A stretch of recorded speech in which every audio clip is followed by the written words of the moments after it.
بسم اللہ الرحمن الرحیم۔ السلام علیکم۔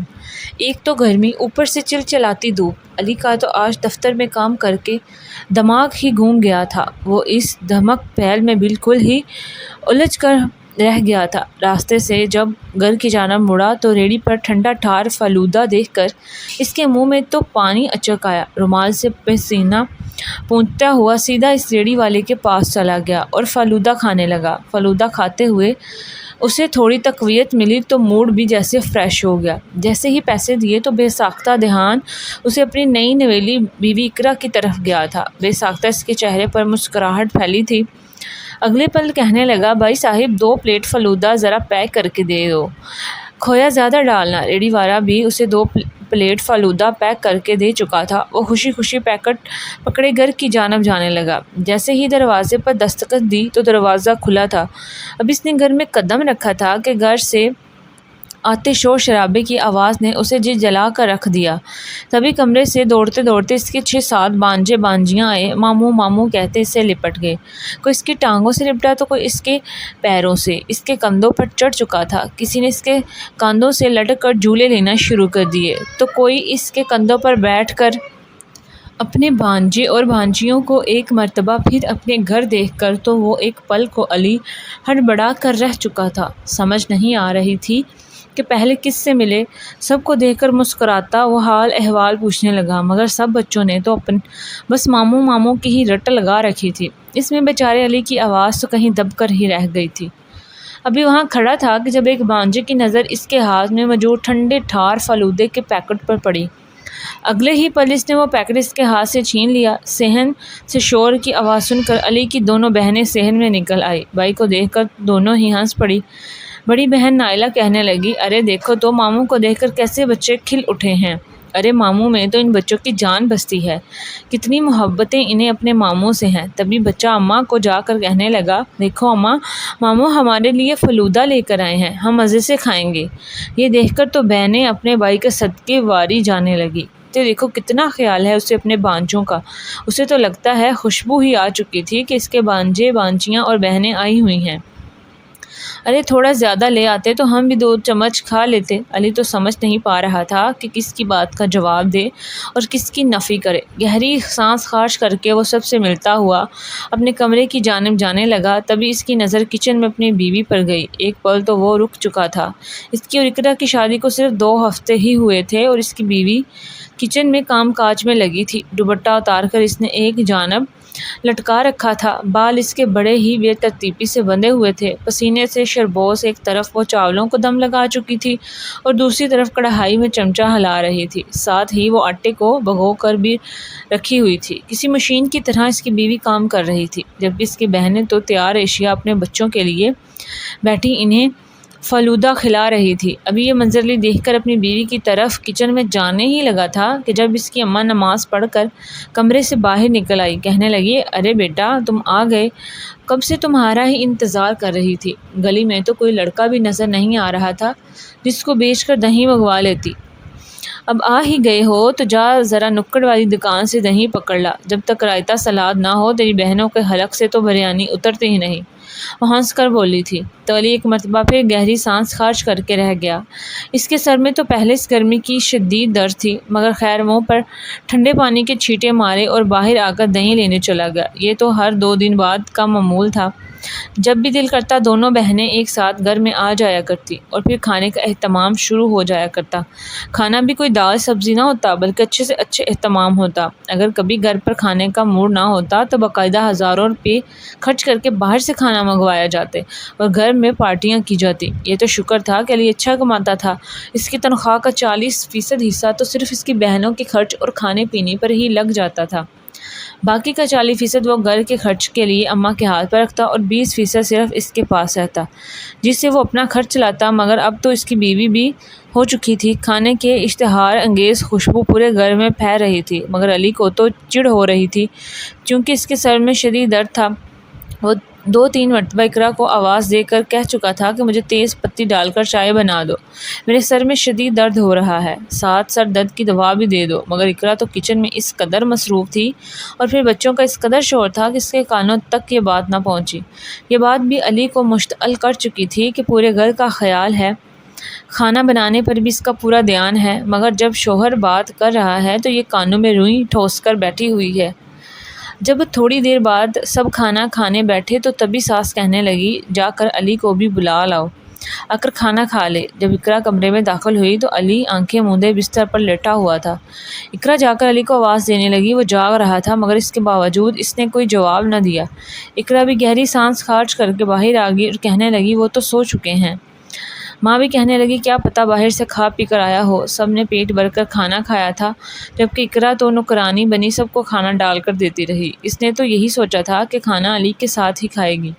کچھ دیر بعد جب سب کھانا کھا چکے تو وہ برتن بھی دھو چکی تھی تو اپنے کمرے میں گئی تاکہ علی کو جگا سکے، مگر علی ابھی تک یوں ہی لیٹا تھا۔ وہ علی کو اٹھانے لگی، انہیں اٹھے کھانا کھا لیں، مگر علی نے فوراً اس کا ہاتھ جھٹک دیا اور کہنے لگا، تم جا کر کچن سنبھالو اور میری بہنوں کی فرمائشیں پوری کرو، تمہیں تو کوئی پرواہ ہی نہیں ہے کہ شوہر گھر آیا ہے، شوہر کی ذمہ داری باقی ذمہ داریوں سے بڑھ کر ہوتی ہے اور تم مجھے چھوڑ کر باقی کاموں میں مصروف ہو۔ حالت دیکھو اپنی، کون کہے گا کہ 2 ہفتے پہلے تو ہماری شادی ہوئی ہے، کام والی ماسی سے بھی بدتر حال ہوا پڑا ہے تمہارا۔ علی نے ایک چٹک سے نظر اقرا پر ڈال کر کہا تو اقرا گھبرا سی گئی، کہنے لگی، بس آج کام ہی بہت تھا، اس لیے مجھے وقت ہی نہ ملا میں خود کو تیار کر پاتی۔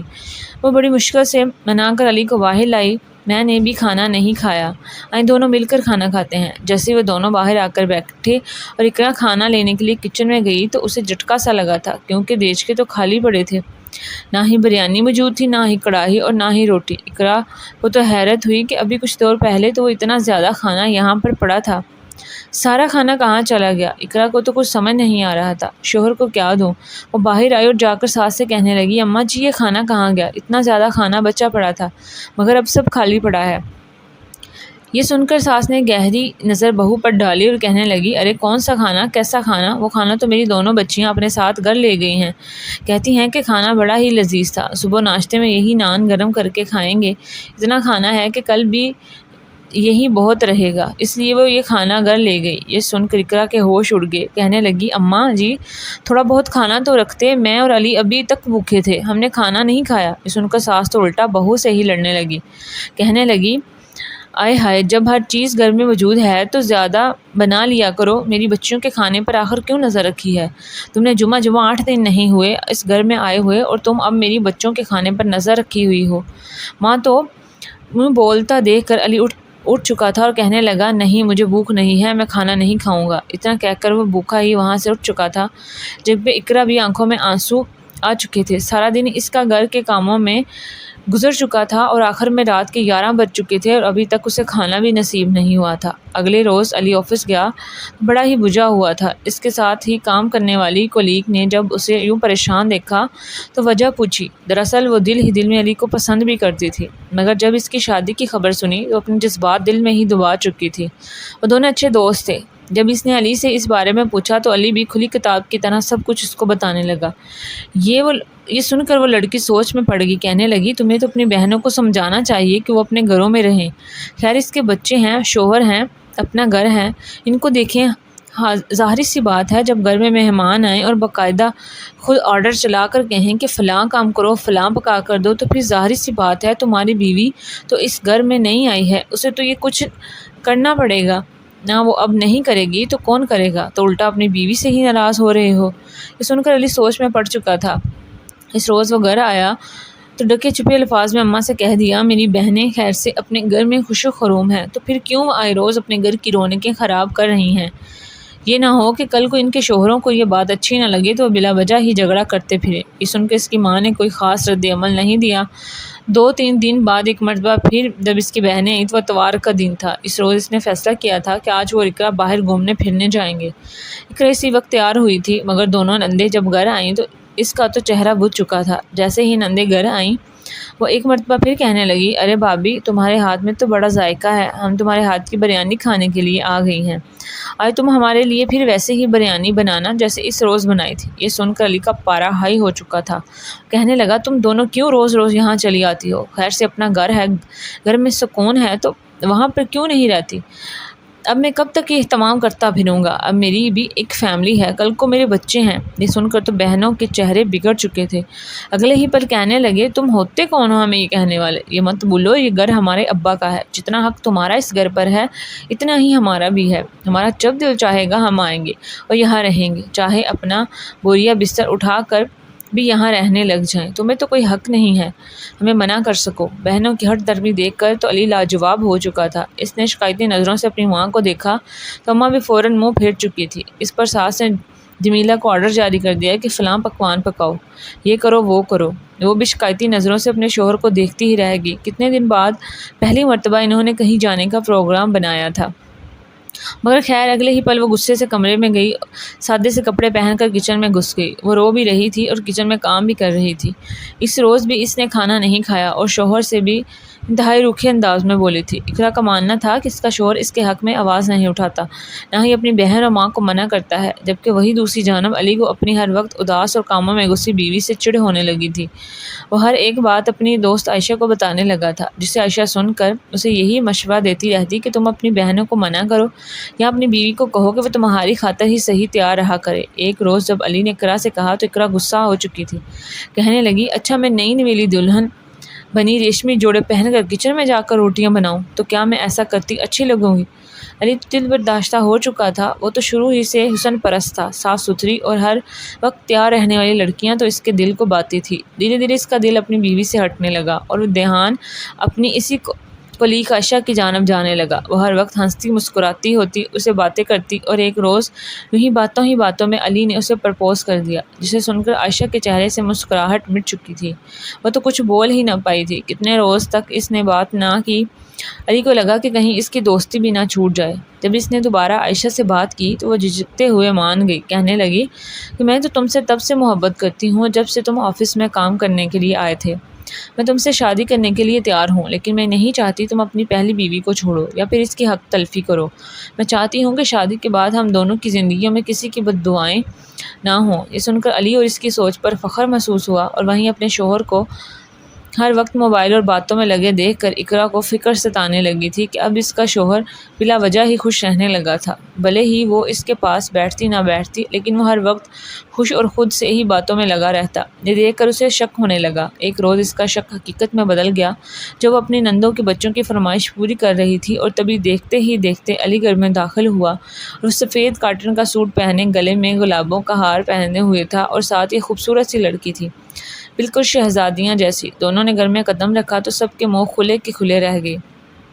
اقرا تو ابھی بھی کچن میں کاموں میں ہی مگن تھی، جب باہر سے آواز سن کر وہ باہر آئی تو اس کو پیروں کے نیچے زمین نکلی تھی۔ صاف ظاہر تھا علی نے دوسری شادی کر لی ہے۔ اس کے ہاتھ میں گلدستے تھے اور ایک مرتبہ پھر وہی لوٹا پھوٹا سا حلیہ تھا، کپڑے گندے، پسینے سے بھیگے ہوئے، چہرے پر بلا کی سنجیدگی، تو وہ وہیں بے ہوش ہو کر گر چکی تھی۔ جب اسے ہوش آیا تو ساس اس کے سرہانے بیٹھی تھی، نندیں بھی موجود تھیں، سب ہی اسے کوس رہی تھی کہ دیکھا، جب شوہر پر دھیان نہ دو تو ایسا ہی ہوتا ہے۔ ارے تمہاری شادی کو صرف 5 ماہ ہوئے ہیں اور ان 4-5 ماہ میں تمہارا شوہر تم سے اس قدر عاجزا آ گیا کہ دیکھو دوسری شادی بھی کر لی۔ یہ سن کر تو اقرا کا دل چاہا یا تو اپنا سر پھاڑ دے یا پھر اپنی نندوں کا، انہی کی وجہ سے تو سب کچھ ہوا تھا۔ ارے ان دنوں کی تو ہوئی تھی ارینج میرج تھی، اور ارینج میرج میں تو میاں بیوی میں محبت بڑھتی ہے تب ہے جب وہ دونوں ایک دوسرے کے ساتھ وقت گزارتے ہیں، ایک دوسرے کو سمجھتے ہیں، ہنستے ہیں، بولتے ہیں، تبھی ان کا رشتہ مضبوط ہوتا چلا جاتا ہے۔ مگر یہاں تو ہاتھوں پر مہندی بھی نہ اترنے پائی تھی کہ کچن میں گھس گئی۔ اس کے پاس اتنا وقت ہی نہ ہوتا کہ اپنے شوہر سے 2 میٹھے بول بول پاتی۔ یہ بھی صحیح کوس رہی تھی، اس کا تو دل چاہا کہ وہ اسی وقت گھر کی چھت سے کود کر اپنی جان دے دے۔ کچھ دیر بعد علی اس کے پاس آیا اور صاف صاف لفظوں میں کہہ دیا، دیکھو اقرا، تمہارے جو حقوق ہیں وہی رہیں گے، نہ میں تمہیں چھوڑوں گا اور نہ ہی میں عائشہ کو۔ اس کے لیے بہتر ہے کہ جو کچھ ہو چکا ہے اب ہو چکا ہے، اب جیسے گزارا کر رہی ہو ویسے ہی گزارا کرو۔ اقرا تو پھٹ پڑی تھی، کہنے لگی میں کوئی نوکرانی ہوں یا مجھے نوکرانی بنا کر اس گھر میں لایا تھا؟ جو جیسا چل رہا ہے ویسا ہی چلتا رہے۔ ارے میں بھی کسی کی بیٹی ہوں، تم لوگوں نے مجھے نوکرانی سمجھ لیا ہے۔ اس روز دونوں کے بیچ بہت لڑائی ہوئی تھی۔ غصے میں علی نے کہہ دیا، میری بلا سے تم باڑ میں جاؤ، مجھے اس سے کوئی لینا دینا نہیں، تم سے تو نکاح کرنا ہی فضول بات تھا۔ عائشہ شور سن کر باہر آئی اور امتیاز کو وہاں سے لے گئی۔ اسی رات اقرا نے فیصلہ کیا وہ گھر چھوڑ کر چلی جائے گی۔ اگلے روز ساس ایک مرتبہ پھر شور مچا رہی تھی کہ اٹھ کر ناشتہ بنا، مگر وہ تو کمرے میں ہی موجود نہیں تھی۔ جب علی کو پتہ چلا اس کا چہرہ سرخ ہو گیا اور اپنی بیوی کو ہر سو ڈھونڈنے لگا۔ پولیس کو بھی رپورٹ درج کروائی مگر کہیں اس کی خبر نہ ملی۔ اس کے باوجود اقرا نہ ملی۔ ساس نے تو صاف الفاظ میں کہہ دیا کہ ارے وہ تو تھی ہی بدکار، تبھی تو چلی گئی، کیا پتہ کس کے ساتھ گئی اور کس کے پاس ہے، دفع کر اسے۔ یہ سن کر علی بھی مطمئن سا ہو گیا اور کچھ عرصہ بعد اقرا کو بھول گیا، مگر اب عائشہ کو جو بھی کام ساس کہتی وہ فوراً جواب دے دیتی کہ مجھے یہ کام نہیں ہوتے اور نہ ہی میں کرتی ہوں۔ ولی کے ساتھ دفتر جایا کرتی اور شام کو واپس آتی تھی، نہ ہی وہ کبھی کچن میں گھسی اور نہ ہی کوئی کام کرتی۔ نندے بھی آتی تو باقاعدہ طور پر کہہ دیتی میرے کمرے میں ہی نہ آئیں، اور اس کے بچے نہ، مجھے گھر میں شور چاہیے، مجھے گھر میں کام کرنا ہوتا ہے، اگر یہ شور شرابہ ہوا تو میں کام پر فوکس نہیں کر سکتی۔ نندی اگر فرمائش بھی کر دیتی تو اس کا ڈکا سا جواب سن کر وہاں سے چلی جاتی۔ اب تو نندوں نے اس گھر میں آنا جانا بھی کم کر دیا، ساس جو بھی کام کہتی تو آگے سے جواب سننا پڑتا۔ اب اس کو اقرا کی قدر آ رہی تھی۔ انہوں نے کیسے ایک معصوم لڑکی کا ناجائز فائدہ اٹھایا تھا۔ وہیں شادی کے کئی سال گزر جانے کے باوجود علی کی کوئی اولاد نہ ہوئی، یہ بات بھی اسے اندر ہی اندر کھائے جا رہی تھی۔ جب ایک روز ان سے کسی نے کہا تم جا کر داتا دربار پر منت مانگو، شاید خدا تمہیں اولاد سے نواز دے۔ یہ سن کر دونوں نے داتا دربار جانے کا فیصلہ کیا۔ تو وہ داتا دربار پہنچے تو کافی لوگوں کا رش تھا۔ تبھی انہیں ایک جانب ایک عورت بیٹھی نظر آئی جسے دیکھ کر علی کے ہوش اڑے۔ وہ تو اقرا تھی جو ایک جانب فقیرنیوں کے ساتھ بیٹھی تھی، لوگ خود ہی ان کے پاس پیسے پھینک رہے تھے۔ یہ دیکھ کر اسے رحم آ گیا۔ وہ تو اقرا کے پاس چلا گیا، کہنے لگا تم یہاں کیا کر رہی ہو، اس حالت میں کیسے پہنچی؟ یہ دیکھ کر اقرا نے نظر علی پر ڈالی اور کہنے لگی جن کے شوہر تم جیسے ہوں ان کی حالت فقیرنیوں جیسی ہوتی ہے۔ مزید علی سے برداشت نہ ہوا اور اس سے معافی مانگنے لگا اور اقرا کو واپس اپنے گھر لے آیا۔ عائشہ کو اس سے کوئی اعتراض نہ تھا، کہنے لگی ہو سکتا ہے یہی وجہ ہو کہ خدا نے ہمیں ابھی تک اولاد سے نہ نوازا ہو۔ ساس بھی شرمندہ تھی، اقرا سے معافی مانگنے لگی، مگر اقرا کہنے لگی میں تو آئی ہی دنیا میں شاید آزمائشیں بھگتنے کے لیے تھی۔ عائشہ نے اقرا کا حلیہ بالکل ہی بدل دیا تھا، اسے بالکل پہلے جیسا کر دیا، اسے تیار رہنے کا کہنے لگی اور یہ باور کروا دیا کہ وہ بالکل سہیلیاں جیسی رہیں گی۔ علی کا رویہ بھی اقرا کے ساتھ اچھا ہو گیا۔ ایک سال بعد اقرا اور علی کو اللہ تعالیٰ نے اولاد سے بھی نوازا۔ عائشہ بھی اس بات سے خوش تھی۔ دراصل عائشہ کبھی ماں نہیں بن سکتی تھی، مگر اس کے باوجود ہونے والی اولاد کو اس نے دل و جان سے اپنی اولاد قبول کیا۔ اگر آپ لوگوں کو یہ کہانی اچھی لگی ہے تو میرے چینل کو سبسکرائب کریں اور ویڈیو کو لائک شیئر ضرور کریں۔